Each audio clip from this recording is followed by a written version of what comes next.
وتزخرفت الأرض هنا بالمطر وحج حاج واعتمر ولبى وحلق ونحر وطاف بالبيت العتيق وقبل الحجر وعلى آله وصحبه وسلم في كل لحظة أبدا عدد مثل ذلك عدد خلقك ورضا نفسك وزنة عرشك ومداد كلماتك.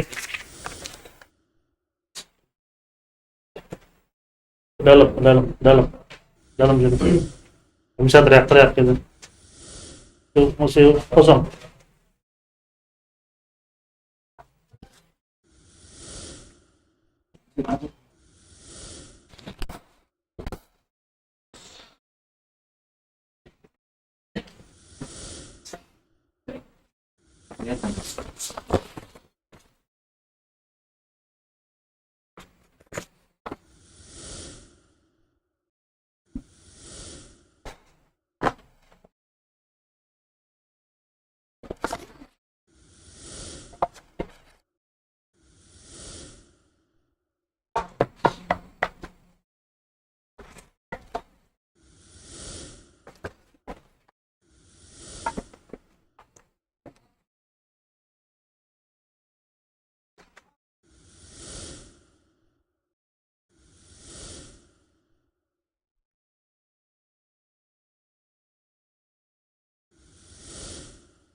Bismillahirrahmanirrahim. Assalamualaikum warahmatullahi wabarakatuh.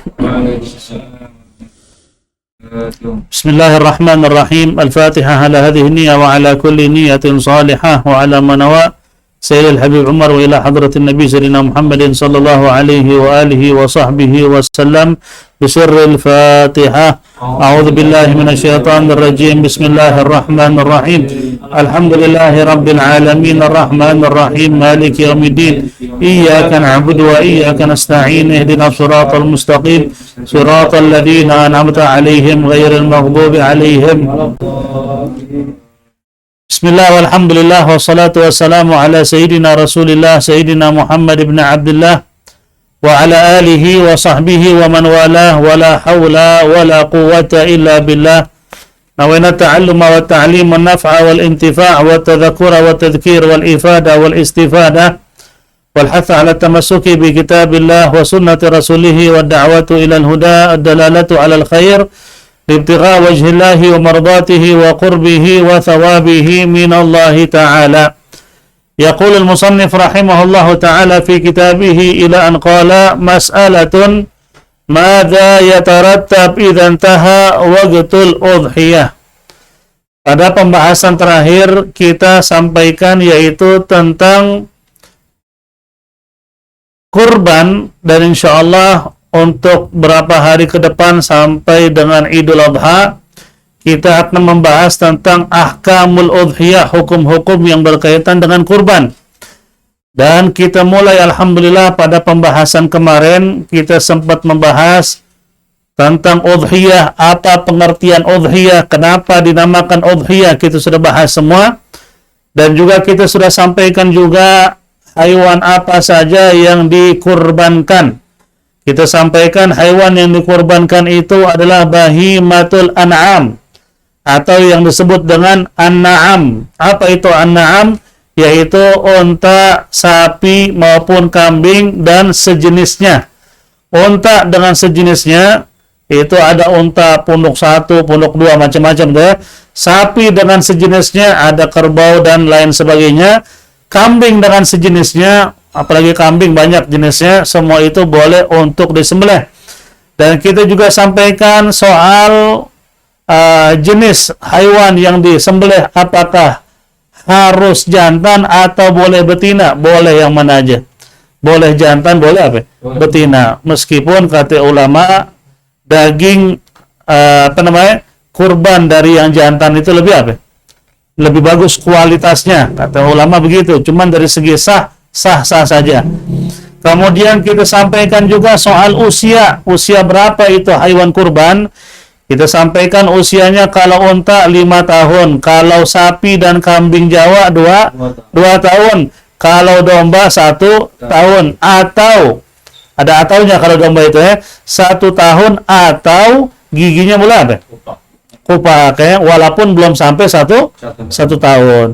Dari mana itu? Dalam kitab Busyrul Karim halaman 688 dan 98 itu disebutkan dalam Busyrul Karim, wa min adh-dhani an tablugha sanatan aw tajda ay yasqutu sinnuha walau qabla sanah kazaka fi jami'i dzalik. Adapun domba harus mencapai usia 1 tahun atau giginya apa? Sudah kopak atau jatuh atau copot, terserah itu walau qabla sanah, meskipun nggak sampai usia 1 tahun. Ini pendapat yang kita ikuti. Nah, sekarang kalau kita di luar mencari hewan kurban yang usianya tepat, hewan kurban seperti mungkin kambing Jawa, kita nyari yang 2 tahun. Hampir sekarang ini hampir jarang. Penjual mah udah gede dikit jual. Orang nanya 2 tahun, padahal baru 6 bulan, 5 bulan. Apalagi sapi. Sapi banyak yang usia belum sampai apa? 2 tahun. Kita ngelihatnya aja masih kesian tuh. Anak sapi itu jatuhnya. Nah, bagaimana ini? Kita udah nyari ngiter-ngiter nggak ketemu juga. Udah kita berusaha nyari sesuai dengan aturannya, ternyata nggak ketemu.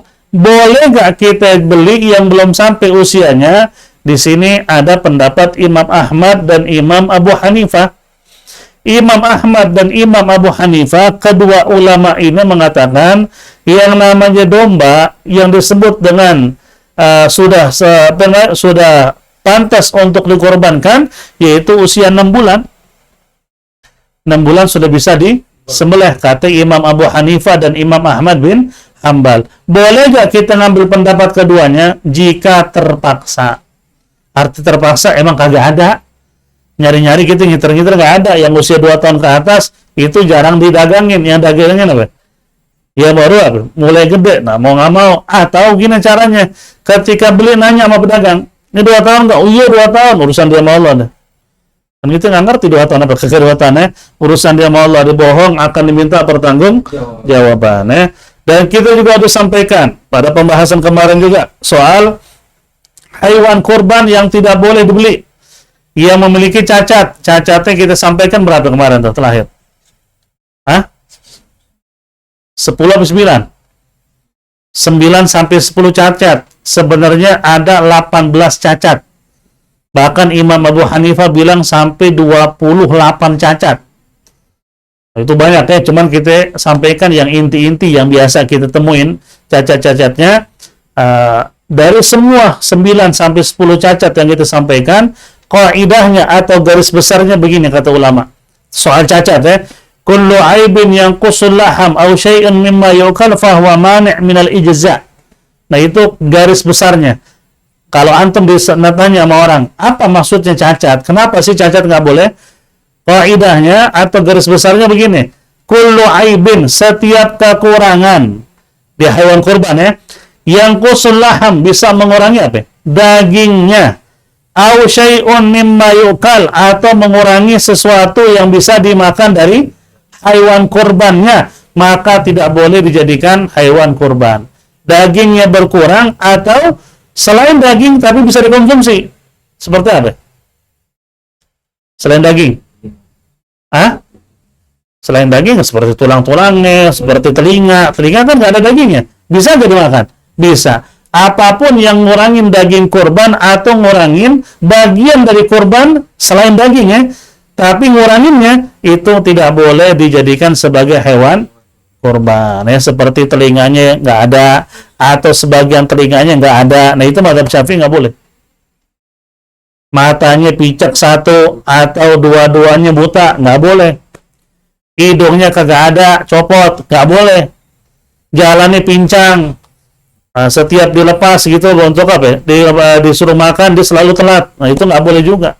Banyak, ada beberapa yang kita sampaikan, sudah kita sampaikan, nggak mau ulang lagi yang nggak ngaji salah dia deh. Nah, kemudian kita masuk ke masalah yang ke-11 sekarang nih. Masalah yang berikutnya yaitu apa? Lawan taha madza yatarattabu idzan taha waqtul udhiyah. Apa yang akan terjadi atau kita lakukan jika waktu kurban sudah selesai? Waktu kurban berapa hari? 4. Hari ke-10 pas kita di sholat id. Hari ke-11, 12, 13, 4 hari. Hari ke-13 sampai habis waktu asar. Nah, habis waktu asar atau anggap masuk hari ke-14, baru kita mau kurban, sah apa kagak? Nah, di sini dijelaskan lawan tahal waktu walau huwa lam yadbah udhiyatahu wa kana mandurah wajaba an yadbahuha wa takunu qada'an wa yasrifuha fi masarifiha. Intinya begini, jika waktu kurban selesai maka tidak sunnah lagi berkurban. Akan tetapi jika dia kurbannya kurban nadar, nah beda lagi nih. Tahu kurban nadar gak? Nah, emang dia nadar masuk waktu Idul Adha yang akan datang, kalau begini saya akan kurban. Jatuhnya apa itu? Nadar. Ternyata yang dia niatkan itu Allah kasih. Ya, berarti kan wajib kurban dia. Masuklah waktu kurban, dia belum sempat beli atau belum ada duitnya. Kelar waktu kurban, maksudnya masuk hari ke-14, baru dia bisa beli. Boleh nggak dia kurban? Kata ulama tetap harus disembelih karena nazar. Dan itu jatuhnya apa? Qadaan. Karena nazar tuh ya. Jadi kalau kurban nazar boleh disembelih walaupun sudah selesai waktu kurban, jatuhnya itu qadaan. Ke siapa dikasih? Yang namanya hewan kurban yang dinazarkan diberikan kepada fakir miskin. Mustahik yang biasa kita bahas dalam ilmu zakat. Nggak boleh dikasih ke orang biasa. Yang namanya hewan kurban nazar nggak boleh dikasih ke orang biasa. Termasuk kita nggak boleh ngambil. Kita yang kurban nggak boleh ngambil karena nazar. Ingat ya, jika selesai waktu kurban, maka tidak sunnah lagi berkorban.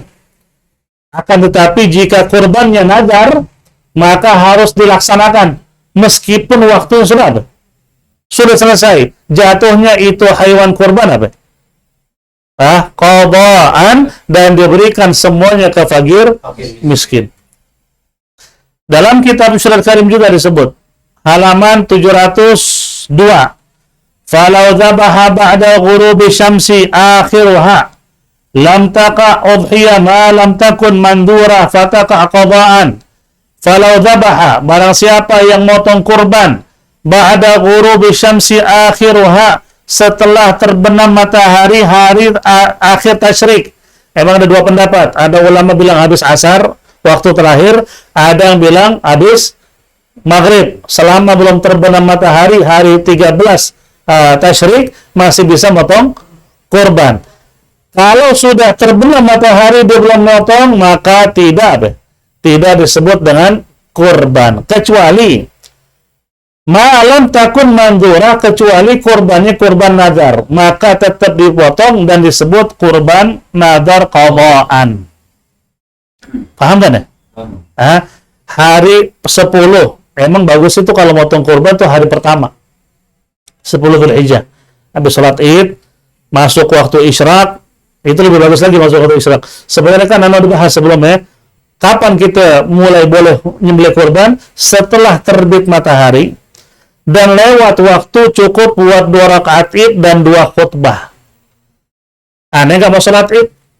Mau sholat sendiri di rumah, nggak mau khutbah, mau langsung motong, boleh nggak? Boleh. Syaratnya tadi, tunggu terbit matahari dan lewat waktu cukup untuk 2 rakaat id dan 2 khutbah. Kurang lebih berapa sih 2 rakaat id dan 2 khutbah yang ringan ya?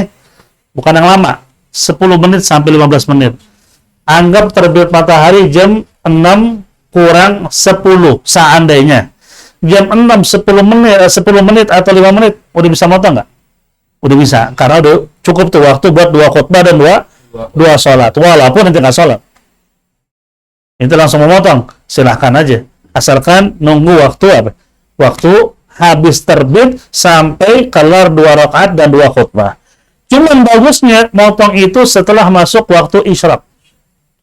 Waktu duha. Jam berapa waktu duha? Jam 6.25, 26 sekarang ya. Jam 6.26 atau 25 itu paling bagus untuk motong. Diundur lagi, lebih bagus lagi. Jam 8, setengah 9, biar persiapannya lebih apa? Lebih apa namanya? Lebih siap lah bahasanya. Semuanya udah serba siap. Kalau seandainya nggak bisa, diundur lah sama dia sampai keesokan hari. Boleh. Sampai lusa. Boleh. Pokoknya sampai 13 tasyrik. Jatuhnya berapa hari? 4. Hari ke-10, 11, 12, 13. Nah, hari ke-13 tasyrik, ada ulama bilang waktunya itu sampai adzan asar. Setelah adzan asar nggak sah. Ada ulama bilang waktunya itu sampai maghrib. Selama belum terbenam masih boleh berkurban di hari 13 tasyrik. Ya. Dua-duanya pendapat kuat. Yang mana yang ikut fadhal. Bahkan Bushrul Karim lebih ngambil pendapat ghurub syams, terakhir motong itu hari tasyrik 13, yaitu sebelum terbenam. Sesudah terbenam matahari udah kagak sunnah lagi motong kurban ya. Dan kita udah bahas juga soal kurban malam-malam. Boleh gak motong malam? Boleh, makruh. Seandainya mau motong malam boleh makruh, illa li'udhrin, kecuali ada udur. Udurnya apa? Ya memotong pagi nggak ada yang bisa, kerja semua. Mereka pulang kerja ya paling habis isya baru motong. Makruh nggak? Udah nggak makruh begitu karena udur. Selama bisa motong pagi, jangan sekali-kali motong malam. Karena motong malam hukumnya makruh. Seperti juga mengubur jenazah. Hukum mengubur jenazah malam apa? Makruh, kecuali darurat. Apa daruratnya? Nggak bisa siang-siang. Atau jenazahnya terlalu banyak seperti kejadian di Aceh. Itu kan kalau nunggu apa? Siang semua kayaknya apa? Sulit. Mau nggak mau dikubur sampai ke malam. Nah itu lain lagi hukumnya. Adapun yang terjadi di sebagian sahabat, ada yang dikubur malam hari itu karena darurat. Ada alasan mereka nguburin malam. Sebaiknya emang nguburin apa? Siang. Nah sama dengan kurban. Kurban itu sebaiknya siang hari. Jika malam hari makruh, kecuali darurat. Kemudian ma hukmu tasmiyah inda dzabhi? Apa hukum mengucap bismillah? Tasmiyah itu bismillah ya. Tasmiyah, basmalah sama aja tuh. Basmalah artinya bismillahirrahmanirrahim. Tasmiyah juga apa? Bismillahirrahmanirrahim. At-tasmiyatu inda dzabhi sunnah. Mengucap bismillah ketika motong sunnah. Ini mazhab Syafi'i. Mazhab Imam Ahmad beda. Mazhab Imam Ahmad kalau ente motong nggak pakai bismillah langsung jadi bangke. Mazhab Syafi'i enggak. Selama yang motong muslim, walaupun nggak mengucap bismillah, sah, sunnah mengucap bismillah. Makanya kalau kita beli ayam tuh di pasar masih hidup, kan suka kita ingetin kalau mau motong bismillah. Ucap bismillah bang, lah kalau dia muslim, kalau dia Batak gimana? Atau hukum motong itu. Maka hati-hati. Kalau beli mana nanya dulu muslim nggak lo? Kalau muslim baca bismillah. Kalaupun dia nggak ngucap sah nggak? Sah. Karena kata ulama Syafi'iyah, mengucap bismillah ketika motong sunnah. Falau lam yusammi halal madbuh, jikapun dia tidak mengucap bismillah, maka yang dipotong tetap halal. Walakin yukrah ta'ammudu tarkuha, akan tetapi makruh jika sengaja nggak mau mengucap bismillah. Kan ada nggak sengaja. Gimana nggak sengaja? Lupa. Udah motong, lah gue belum bismillah tadi. Nah itu nggak makruh. Cuman ingat sebenarnya bisa mengucap bismillah. Bodoh dah nggak pakai bismillah. Makruh ninggalin bismillah. Kalau disengaja makruh. Sengaja maksudnya dia sadar, dia ingat mengucap bismillah, sengaja dia mengucap. Nah itu hukumnya makruh. Kalau nggak sengaja lupa, nggak makruh sama sekali ya. Itu tentang ucap bismillah ketika motong. Ini berlaku buat kurban maupun selain kurban. Kapan kita motong, ucap bismillah sunnah. Jika nggak ngucap tetap halal. Jika sengaja ditinggalkan bismillah padahal dia ingat, makruh ya. Wa yahsulu aslu sunnah biqauli bismillah, dan sudah dapat pahala sunnah hanya sekedar mengucap bismillah. Itu dapat sunnahnya ya. Wal akmal, yang lebih bagus, yang lebih sempurna, bismillahirrahmanirrahim. Sama ketika makan. Itu dengar Wahabi Salafi di TV kalau lagi masalah makan. Itu kan dibahas juga nih. Nah, satu-satu bahas yang nggak penting semua di YouTube. Siapa bilang kalau makan mengucap Bismillahirrahmanirrahim harus sempurna? Nggak ada dalilnya. Oh gitu ya. Beda. Mengucap Bismillah. Karena apa? Dalilnya cuma Bismillah. Pakai Ar-Rahmanirrahim nggak sunnah kata dia. Sedangkan kita kalau makan pasti Bismillahirrahmanirrahim kan. Imam Ibnu Taimiyah yang bilang, nih kan mereka kan dikit-dikit ngikutin Imam Ibnu Taimiyah. Imam Ibnu Taimiyah bilang apa? Ketika makan, ucaplah Bismillah. Jika disempurnakan Bismillahirrahmanirrahim, karena afdal, lebih bagus. Nah, gimana coba? Lo teriak di YouTube bilang kagak boleh, guru besar dia bilang apa? Lebih bagus, sempurnain Bismillahirrahmanirrahim. Sama di sini. Mengucap Bismillah sudah dapat pahala. Bismillahirrahmanirrahim lebih afdal. Seperti salam. Assalamualaikum cukup nggak? Dapat sunnah. Gimana bagusnya? Ya, lengkap. Assalamualaikum warahmatullahi wabarakatuh. Dijawab waalaikumsalam. Udah dapat sunnahnya. Bagus. Saya disempurnain. Wa fa idza hayyatum bi tahiyatin fa hayyu bi ahsani minha aw rudduha. Kan gitu kata Allah. Jika kamu disapa dengan sebuah sapaan, maka jawab sapaan itu dengan apa? Yang lebih sempurna atau minimal dengan jawaban yang sama. Cuma nama Allah diutamain apa? Sempurna dulu. Sempurna menjawab karena apa? Innallaha jamilun yuhibbul jamal. Allah itu indah, suka dengan yang indah. Indah itu bagian dari kesempurnaan ya. Jelas ya masalah bismillah ya. Jadi besok-besok kalau nanti ditanya, "Sano kan kemarin pas motong nggak bismillah." Sah, muslim nggak dia? Muslim, selesai. Tapi ada ulama bilang haram, itu beda mazhab.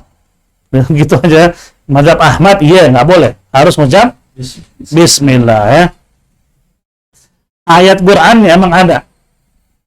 Kita dilarang makan hewan yang disembelih tidak disebut nama Allah. Kata Imam Syafi'i, maksud tidak disebut nama Allah, emang orang yang motong bukan muslim. Imam Ahmad bilang enggak, walaupun muslim dia harus mengucap bismillah. Jadi tempatin perbedaan pendapat. Yang bagus kita hormati. Yang tetap kekeh harus bismillah, kalau nggak jadi bangkai, fadhol, itu hak ente.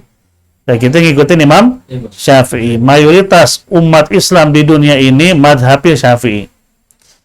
Barulah ada sebagian madhab Imam Abu Hanifah, Imam Malik, dan Imam Ahmad bin Hanbal. Mayoritas Imam Syafi'i. Nah, kemudian sunanut tadhiyah. Apa yang disunahkan ketika berkurban? Di sini kita akan sampaikan sampai 8 sunnah. Sebenarnya banyak sunnah-sunnah ketika mau berkurban, memotong ya. Maksudnya pas memotong. Anak kemarin dibahas dari mulai awal Dzulhijjah, dari sekarang kita udah 4 ya, mulai malam kelima. Awal Dzulhijjah sampai 10 Dzulhijjah, setiap melihat hewan kurban yang sedang hewan sunnah kurban yang sedang dijual, kita ucap takbir sekali sunnah. Setiap melihat kambing, Allahu Akbar, pelan aja. Nggak usah teriak depan kambing, Allahu Akbar, ngamuk tuh kambing. Nah, pelan aja, Allahu Akbar, sunnah itu dari awal Dzulhijjah. Nah, ketika memotong, sunnah takbirnya 3 kali. Oke, biasa kan kita sambil digiring tuh hewan korban ngucap rame-rame, Allahu Akbar, Allahu Akbar, Allahu Akbar, la ilaha illallah. Nggak apa-apa, takbir aja cukup sebenarnya. Allahu Akbar, Allahu Akbar, Allahu Akbar, bismillah, salawat ke Nabi. Pertama takbir 3 kali ya. Yang kedua tasmiyah. Apa itu tasmiyah? Bismillah tadi. Yang ketiga salawat ke Nabi. Gimana redaksi salawat? Terserah. Asalkan jangan salawat yang panjang. Enak juga tuh kambing, lamaan tiduran. Salawat sunnah ya. Salawat nari harus itu. Panjang banget. Tuh kambing dari depan sampai ngamuk. Enggak, salawat ya. Yang sekedarnya aja untuk motong. Kemudian yang keempat, doa. Apa itu doanya? Allahumma hadza minka wa ilaika fataqabbal minni. Ya, Allahumma hadza minka wa ilaika fataqabbal minni. Ini kalau motong sendiri.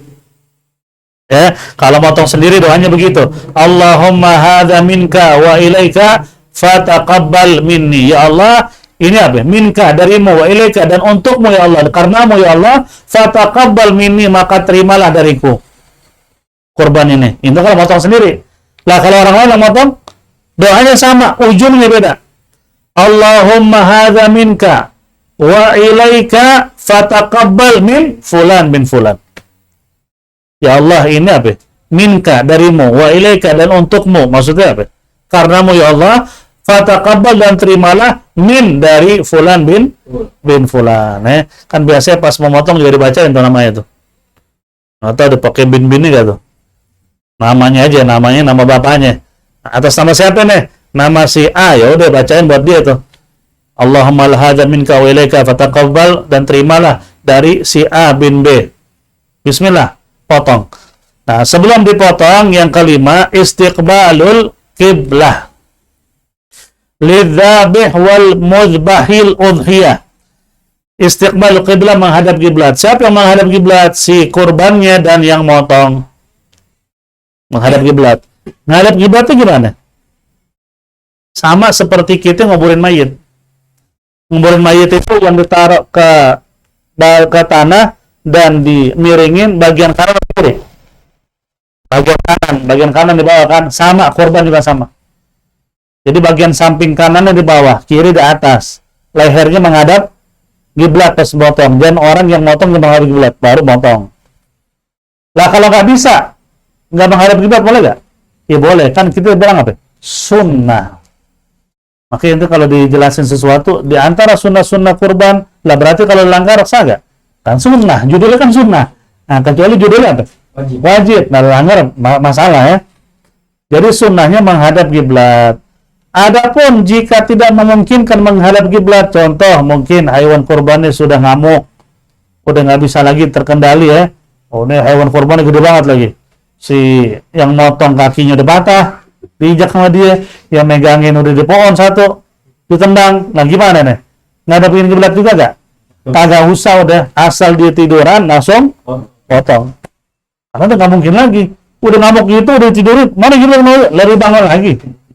Bismillah udah potong ya, karena kondisi tidak memungkinkan. Tapi sunnahnya dari awal itu dihadapkan ke kiblat. Kemudian yang keenam, tahdidus syufra min ghairi muqabalatil udhiyah, yaitu kita ngasak pisau atau golok tapi jangan di hadapan si hewan kurbannya. Gitu kata apa? Kata Al-Imam Al-Khatib dalam kitab Al-Iqna'. Kata beliau, tahdidus syufra yaitu ngasak atau najibin pisau min ghairi, bukan di tempat di mana kurbannya melihat. Jangan depan kurbannya, maksudnya di tempat lain. Pakai itu. Kenapa? Kalau diundur lebih bagus. Habis motong, habis sholat, sambil ngopi-ngopi, ngasar itu. Siap-siapin. Kurban di luar, kita ngasar di dalam nih. Mungkin kalau musola di samping, ada ruangan khusus gitu kan, atau masjid. Nah, kita ngasar segala macam, siapin kurban di luar. Sehingga pemotongan lebih sempurna. Jangan udah memotong, wah golok nggak, ini nih, depan kambingnya. Depan sapinya, bagus gak? Nggak bagus. Nggak bagus itu. Itu kurang beradab. Meskipun memang ujung-ujungnya itu sapi itu kambing dipotong ya, cuman kurang beradab. Islam ngajarin begitu. Bahkan sebagian ulama itu kalau memotong kambing dianjurkan ngasih minum dulu. Kenapa? Karena itu akan lebih mudah untuk apa? Untuk ngeluarin darahnya semua. Jadi begitu dipotong tuh darah keluar semua tuh. Nah, itu bagusnya begitu. Jadi dia nggak tegang, nggak stres. Tuh kambing kasih minum, kita takbir sambil apa? Lus-lus dia sambil salawat lah, ngikut dia mau kemana juga ngikut. Suruh rebahan. Sayyidina Aisyah radhiyallahu anha bisa motong kambing sendiri kok. Usia 17-18 tahun, motong kambing sendiri nggak ada yang bantuin. Nah kok bisa? Ya adabnya dijaga. Kalau adabnya dijaga, wajar tuh kambing stres. Tuh sapi ngamuk, ya adabnya nggak ada ya. Itu yang keenam. Yang ketujuh, imraruha wa tahamulu 'alaiha dhahaban wa iyaban. Yaitu menekan pisau. Jika pisau, ya cukup tekan pas bagian pegangannya ya. Ditekan pas lagi memotong, imraran. Yaitu apa? Dilewatin dhahaban wa iyaban. Artinya apa? Bukan sekali begitu. Sunnahnya itu bolak-balik. Sunnahnya begitu. Jadi motong tuh, Seret, balik lagi. Kalau orang sekarang kan enggak, apalagi sapi. Dari bawah langsung ke atas. Sah, nggak masalah sih. Sunnahnya enggak, imrar. Jadi tuh ya, kalau golok ya ditekan. 1, 2. Sunnahnya begitu. Sunnahnya bolak-balik. Karena sapi-sapi zaman sekarang dipotong, itu robek langsung ngikut karena emang ditarik lehernya. Perhatiin deh. Dari bawah kan langsung tuh. Itu bukan langsung emang kepotong, enggak. Kulitnya kebuka. Leher lagi ada. Dibetot. Iya, kebuka semua di dalam. Dalam kan cuma daging doang. Langsung kebuka semuanya. Nah, itu yang terjadi. Itu yang terjadi. Untuk sah-sah selama ini kepotong. Cuman untuk adabnya nggak begitu. Adabnya biar kepotong tuh rapi. Bener-bener apa? Ngikutin tajamnya pisaunya. Dan itu hewan nggak ngerasa sakit sama sekali. Itu subhanallah ya. Makanya kenapa dalam Islam itu kalau ada orang bunuh orang dihukum pancung. Kelihatannya emang serem, tapi dari segi hukum mati itu yang paling apa? Tidak terasa. Nggak terasa udah. Begitu emang namanya palanya sudah nggak ada, udah copot, udah nggak ada rohnya. Nah kalau hukuman yang lain kan serem. Kelihatannya kagak biasa aja, tapi serem, sakit. Lah orang dibolongin pakai peluru badannya. Itu kan rasa sakit ya. Lah ada beberapa orang tuh ditembak sampai 6-7 kali belum mati dia. Lah gimana coba? Gimana coba itu? Belum lagi yang setrum. Wah lebih dahsyat lagi itu. Yang suntik mati. Udah deh, Islam itu sebaik-baiknya hukum udah. Allah lebih tahu karena Allah nyiptain kita. Allah tahu hambanya, Allah tahu makhluknya. Makanya sampai hewan pun kalau dipotongnya begitu, imrar. Tekan, kalau itu golok tekan, kalau pisau cukup tekan apa? Bagian ininya aja ya, begini ya. Lewat, asal lewat ya, lewat, balik lagi. Atau dari atas ke bawah, balik lagi. Terserah. Pokoknya imrar, dahaban, wa iyaban. Bulat, balik, maksudnya begitu. Kemudian yang ke-8, idja'iha ala syaggihal aisar. Wa syaddi qawaimha thalatha ghaira rijli yumna ya. Ini kalau semua binatang sebenarnya, cuman ini lebih ke kambing maupun sapi. Idja'uha ala syaqqihil aisar wa shaddi qawaimiha ats-tsalatsa ghaira rijlil yumna. Ya, di sini juga ada pendapat Imam Al-Khatib ketika ditidurin malah ke sebelah kiri, ke syaqqihil aisar, dan kaki-kakinya itu diikat kecuali satu kaki yang belakang yang kanan. Jadi 3 diikat, 1 dibiarin. Ini kan semua masalah metode ya. Kembali lagi ke metode. Boleh ke kiri, boleh ke kanan. Yang penting menghadap kiblat ya. Ini beberapa sunnah dalam memotong. Kemudian ahkam taqsimul luhum. Hukum membagi-bagikan hewan kurban. Sini harus kita perhatiin nih masalah membagi hewan kurban. Banyak nih masjid-masjid sekitar kita musola ketika bagi hewan kurban itu langsung dibagi-bagi rata, nggak lagi tuh yang namanya nyari tahu fakir miskin di lingkungan kita siapa. Oke, bagi rata aja.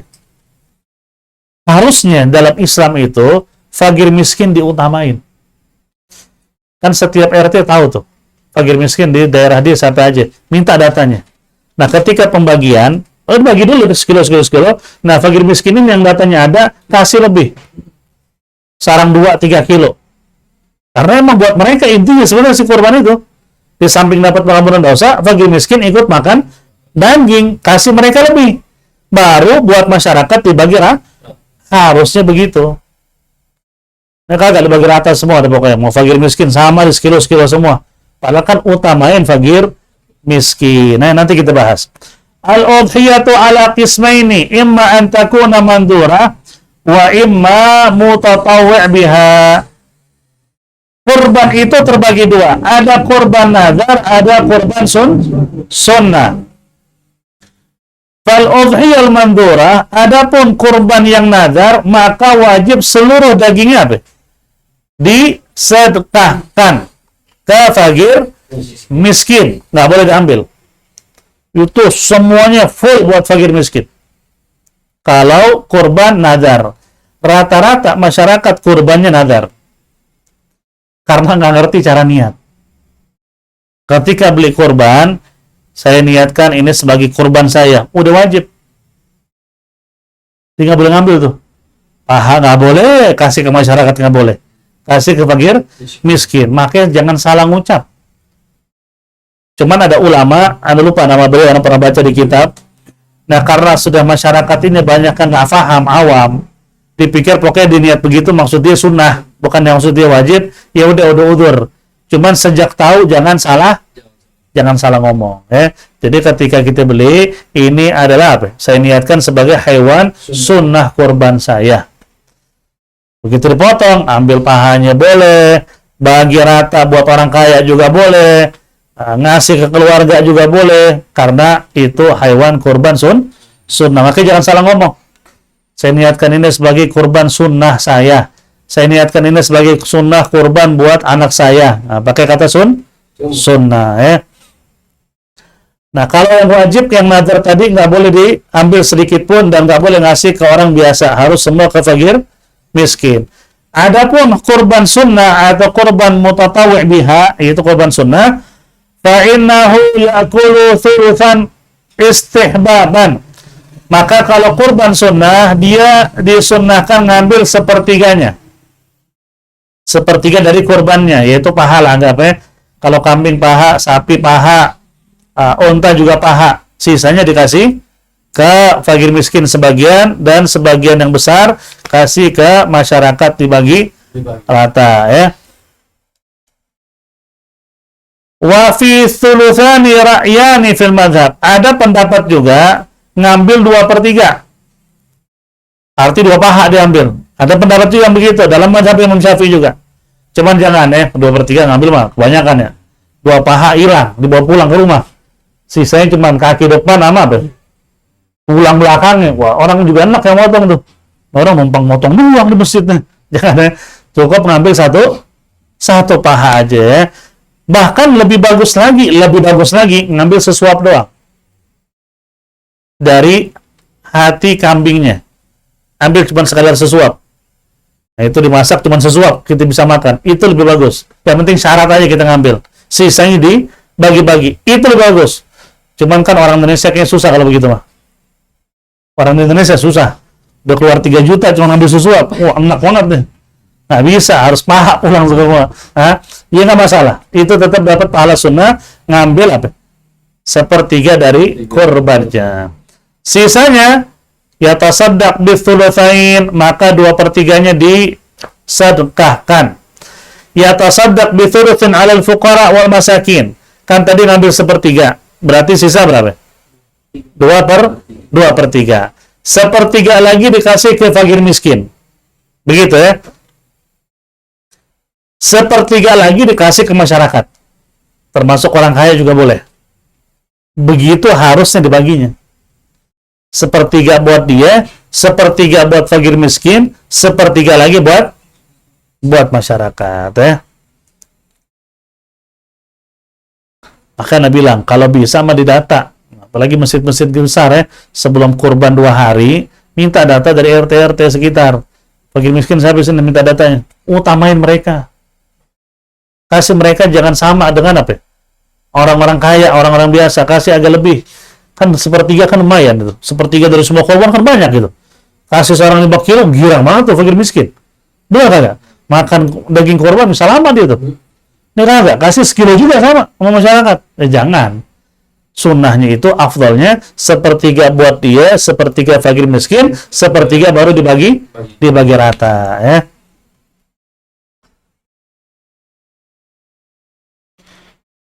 Nah, kemudian di sini ada sedikit maklumat tambahan. Bolehkah kita ini berkurban buat orang yang meninggal? Ini kan pertanyaan begini banyak banget. Di mana anak alim pasti namanya begitu. Itu saking Masya Allahnya orang Indonesia. Orang Indonesia Masya Allah mikirin orang tua dan keluarga yang meninggal. Emang parah mikirinnya. Kalau ada duit mau bikin tahlil tiap hari dia tuh.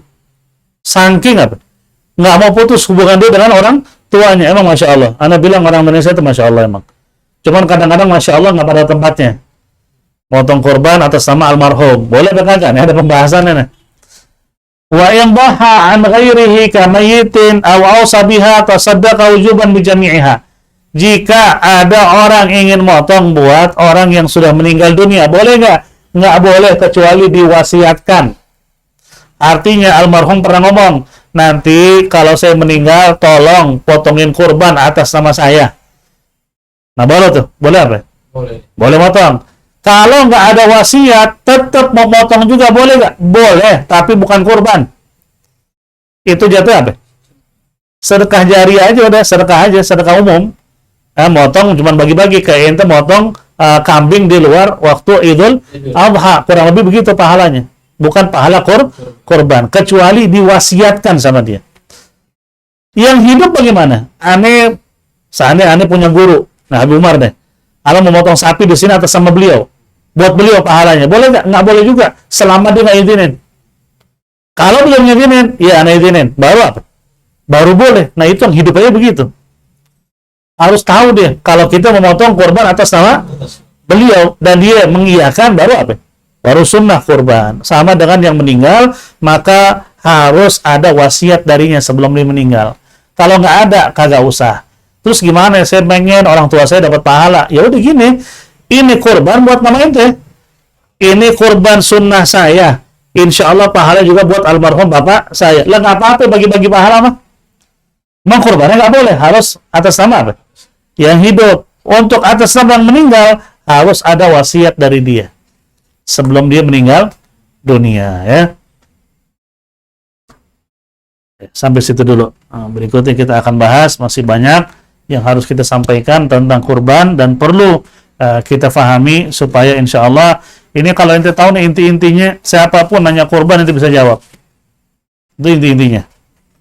Mau bahas semua sih, bang, kelamaan, nah segini nih. Tulisannya kecil-kecil lagi. Ini sih sampai Idul Fitri masuk nih kayaknya nih, kada dalam hak. Cukup kita nyampein apa? Yang inti-intinya. Wallahu a'lam. Ada pertanyaan? Fadhal. Fadhal, silakan. Yang dari teman. Ya. Ini bertanya, Bib. Nah. Kalau seorang sudah bernazar, bernazar mau berkorban atas nama seseorang yang lain. Jadi jatuhnya dia nazar, tapi untuk orang lain, Bib. Tapi orang yang dimaksud sudah berkata tidak akan diterima itu kurbannya, gitu. Tapi posisinya dia sudah bernazar, Bib. Nah orang tersebut malah bilang seperti itu. Terus yang kedua, bagaimana kurban yang nazar, kurban wajib, namun untuk pembagiannya diberikan ke para santri saja, gitu.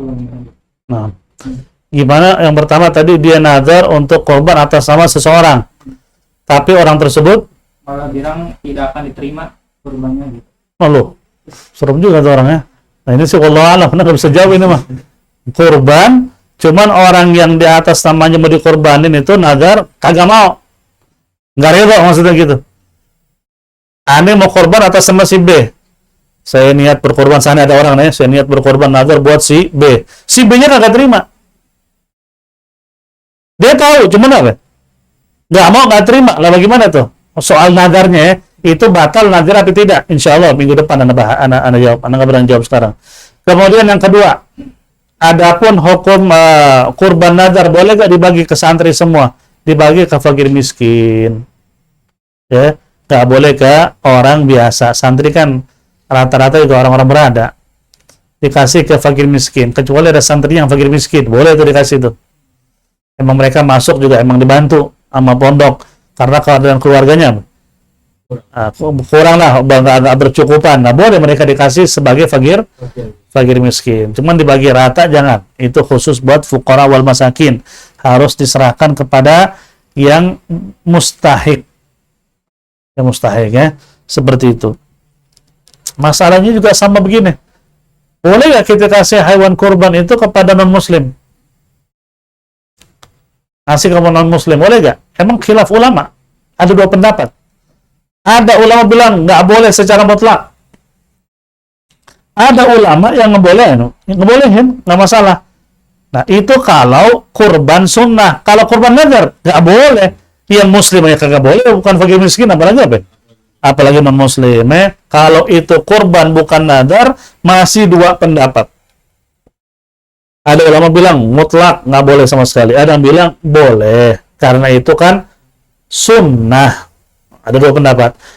Seandainya kita mengikuti pendapat yang kedua, yang ngebolehin, ya tapi utamain dulu yang muslimin dulu, yang Islam sama rata, udah dapat semua. Lah kita senengin juga nih tetangga non muslim. Siapa tahu dia dapat hidayah. Dia ngerasa persatuan umat Islam bagus, bahkan setiap ada apa-apa saling membantu. Dia bisa syahadat cuma gara-gara daging 2 kilo, bisa nggak? Bisa. Nggak mustahil bagi Allah. Nah itu ada khilaf. Cuman kalau yang nadar nggak bisa. Itu full buat fakir miskin. Ada lagi? Waalaikumsalam warahmatullahi wabarakatuh. Mau bertanya, Nah. kadang-kadang pada jatuh kulitnya, kepalanya, ya kan, itu kan nggak dibagi. Bagaimana hukumnya? Tapi misalkan kepalanya buat yang motong, apa kulitnya bersama buat yang motong, atau kalau bahasa kan kadang-kadang diundi kakinya, apa ekornya, kepalanya, itu sebenarnya gimana tuh? Itu dia hukumnya. Itu enggak, biasanya itu kayak pala dan kaki itu diambil sama penitia semua. Iya, jadi ekor, kepala,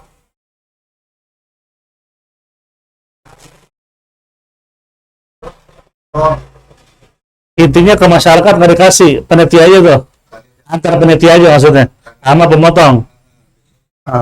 Nah itu juga sempat ditanyain juga tuh kemarin tuh. Boleh nggak begitu? Gini, kalau seandainya itu sudah diterapkan dan seolah-olah kayak bayaran, oke penitia kasih kaki, karena dia capek, ya sama aja kan bayaran. Haram nggak? Haram. Nggak boleh bayar penitia maupun pemotong dari daging kurbannya. Apapun dari kurban nggak boleh. Kecuali masyarakat tuh tahu kaki, pala emang biasa kita kasih apa? Penitia sebagai hadiah, kasihan mereka capek. Nah, tujuannya hadiah bukan untuk membayar. Ya, tergantung tuh niatnya kayak gimana tuh. Kalau niatnya ngasih karena mereka penitia, emang sepantas sudah dapat kaki sebagai apa? Upah, ya haram. Nggak boleh kita ngasih penitia maupun pemotong upah dari kurban. Boleh kasih upah pakai duit. Makanya akan jelasin kemarin. Kalau ingin siasatin caranya gampang. Setiap orang naruh kurban, mintain duit. Walaupun kita nggak patokin. Dia ngasih hewan kurban nih. Kan ngasih biasa buat motong 100.000 ya kalau kambing ya. 100.000 bilang aja, Pak kalau ada lebihin Pak. Buat apa? Kebutuhan penitia. Berapa duit? Terserah Bapak. Kita bang kagak apa? Kagak matokin. Ya kan malu juga ngasih 10.000. Ya minimal ngasih apa? 50.000 kan lumayan. Satu orang 50.000, kalau naruh 20 orang itu berapa? Kenyang tuh panitia kan, nggak usah dikasih kaki lagi. Nah caranya begitu. Si pemotong juga sama, harus dibayar. Di samping dibayar dikasih daging atau pala, hadiah, bukan upah, masih boleh. Makanya kembali lagi ke niatnya sih. Hadiah boleh. Kalau sebagai tambahan karena dia, kan dia penitia, masa dikasih daging doang? Dia kan capek, kita udah belum bayar, kasih dia kaki, oh berarti bayaran dong. Kaki lebih berarti apa? Bayaran, tergantung niatnya itu. Makanya bilang, sebaiknya gini, kalau ingin semuanya terang menerang, masyarakat tuh tahu. Setiap pemotongan tuh pakai mic aja, kan banyak orang tuh. Ini nanti kaki begini kepada orang-orang yang berkorban, rela gak diambil sama penitia sebagai hadiah buat mereka. Nah biasanya kan kalau yang punya korban bilang, oh nggak apa-apa, saya mah ikhlas, enak udah kalau begitu. Masalahnya kan nggak terjadi begitu. Aneh nyaksiin langsung di salah satu masjid khutbah Id, kelar khutbah Id pemotongan. Lah itu sapi belum dikulitin kakinya hilang. Lah benar, emang udah mati sapinya, udah nggak gerak. Kaki sudah, udah hilang, taruh di bawah meja. Serem nggak? Orang langsung ngambil, taruh di bawah meja, aki-aki lagi yang ngambil. Wah gimana nih? Sampai ribut, katanya tiap tahun begitu, tuh aki begitu, astagfirullahaladzim. Ini kalau punya korban, ikhlas apa kagak itu? Jangan-jangan diminta kakinya. Boleh nggak diminta kakinya? Yang korban, boleh. Makanya disitulah perlu orang-orang yang berkorban itu tahu. Dan mereka ikhlas untuk menghadiahkan kaki maupun buntutnya, bukan sebagai upah. Hati-hati kalau sebagai upah nggak boleh, haram ya, karena kan nggak boleh dijual belikan yang namanya hewan kurban. Ketika ngasih upah itu sama dengan jual beli. Kita kayak beli tenaga orang, kita bayar pakai daging kurbannya, itu nggak boleh. Itu nggak boleh, haram ya. Ada lagi pertanyaan? Sama-sama. Seperti kulit juga sama. Kulit korban boleh dijual nggak? Nggak boleh, kan siapa boleh? Nggak boleh jual kulit korban. Terus gimana caranya? Karena kalau dibiarkan bau, kalau nggak dijual juga sayang. Caranya panggil fakir miskin sekitar.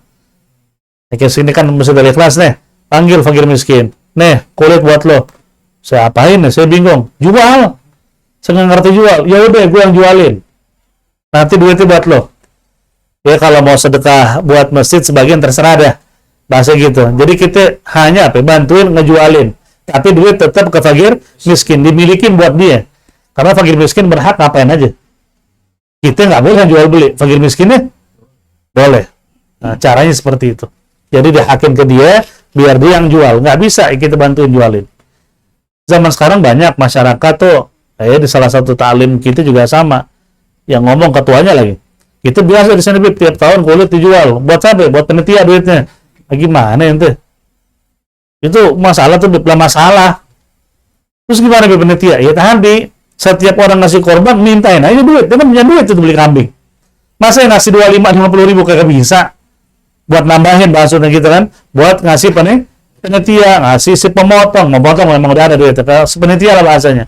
Buat mereka makan dan ngopi, bukan ngerokok ya, makan dan ngopi. Ya seperti itu. Ada lagi pertanyaan terakhir? Hah? Ya khair, wallahu alam bissawab. Al-Fatihah ala hadhihi niyyah wa ala kulli niyatin salihah wa ila hadratin nabi sayyidina Muhammadin sallallahu alaihi wasallam bi sirril Fatihah.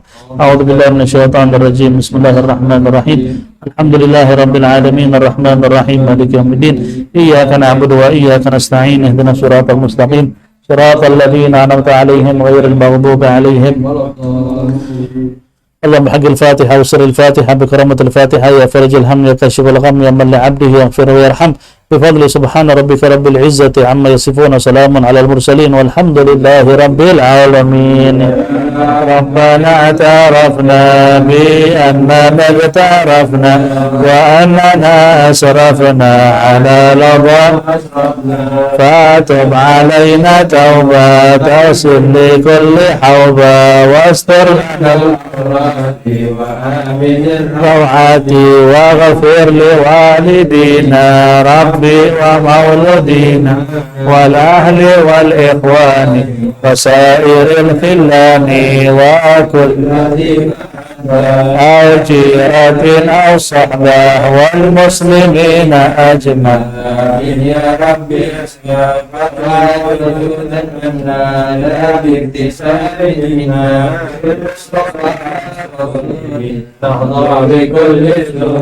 صلى وسلم ربي عليه عبد الحب وآله وصحبه إدادة الصحب والحمد لله في البدء تناهي. والسلام عليكم ورحمة الله وبركاته.